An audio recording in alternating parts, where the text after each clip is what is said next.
तो मैंने एक चीज़ पता लगाई है कि भारत का जब संविधान बना था, डॉक्टर बाबा साहेब आम्बेडकर ने बनाया था, उस समय उन्होंने एक विशेष बात की थी कि संविधान कितना ही क्यों अच्छा ना हो,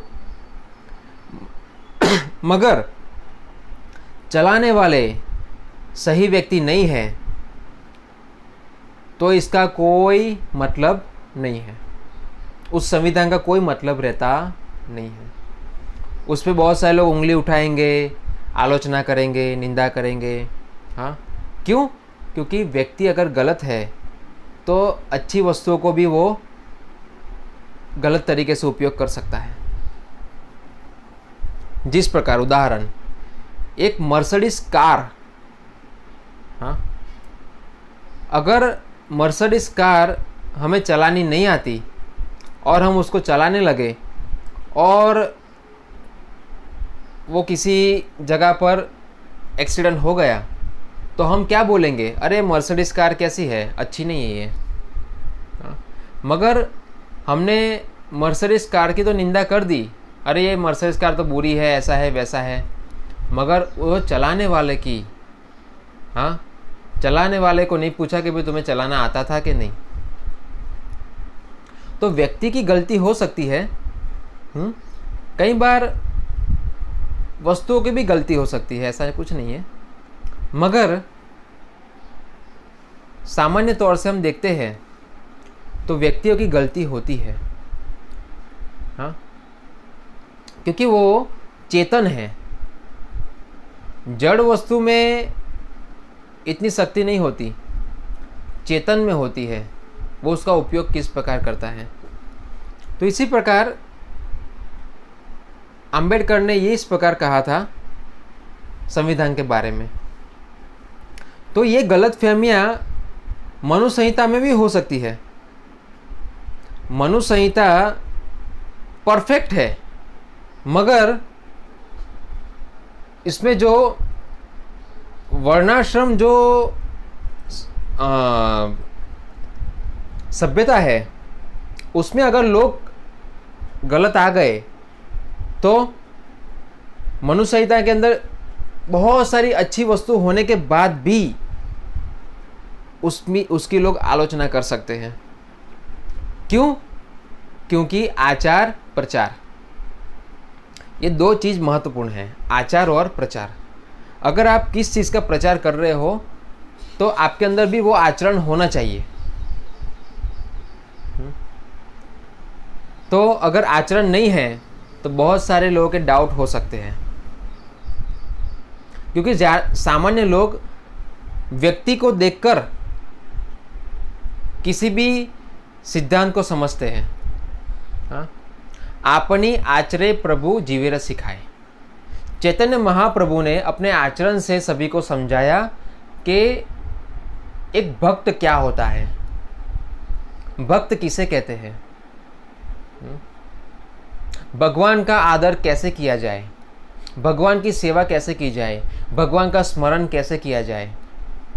ये सब कुछ उन्होंने अपने आचरण से ये संसार को सिखाया।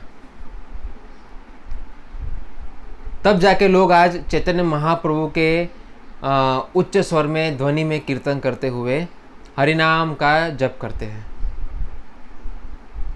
क्योंकि व्यक्ति का आचरण 100% शुद्ध था।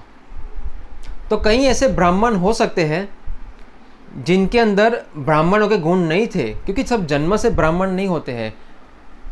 ये जो हम लोगों ने जो विरोध किया है, हाँ, मनु संहिता का, उस विज्ञान को समझने के लिए हम लोग कच्चे हैं।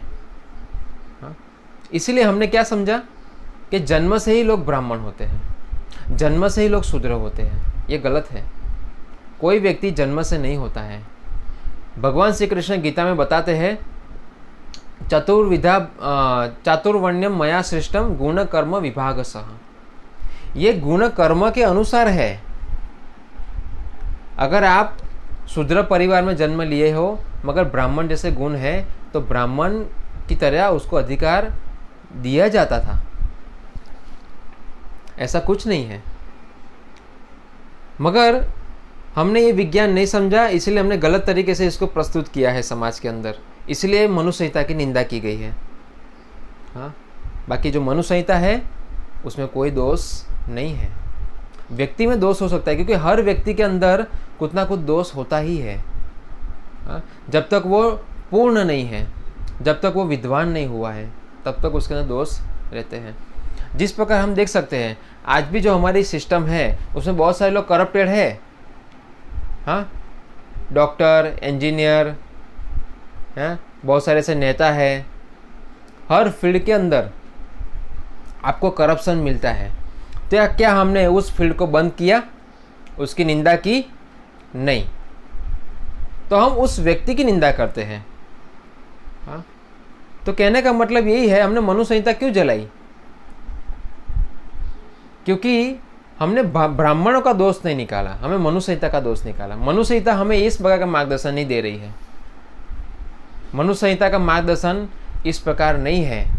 हाँ, उसको नहीं समझने वाला व्यक्ति जो जन्म से अपने आप को ब्राह्मण कहता है, जिसके अंदर ब्राह्मण के गुण नहीं है, हाँ, बल्कि भगवद गीता के अंदर बताया गया है, विद्या विनय संपन्ने ब्राह्मणो गवि हस्तिनी सुनिचेन स्वपाके च पंडित समदर्शिना।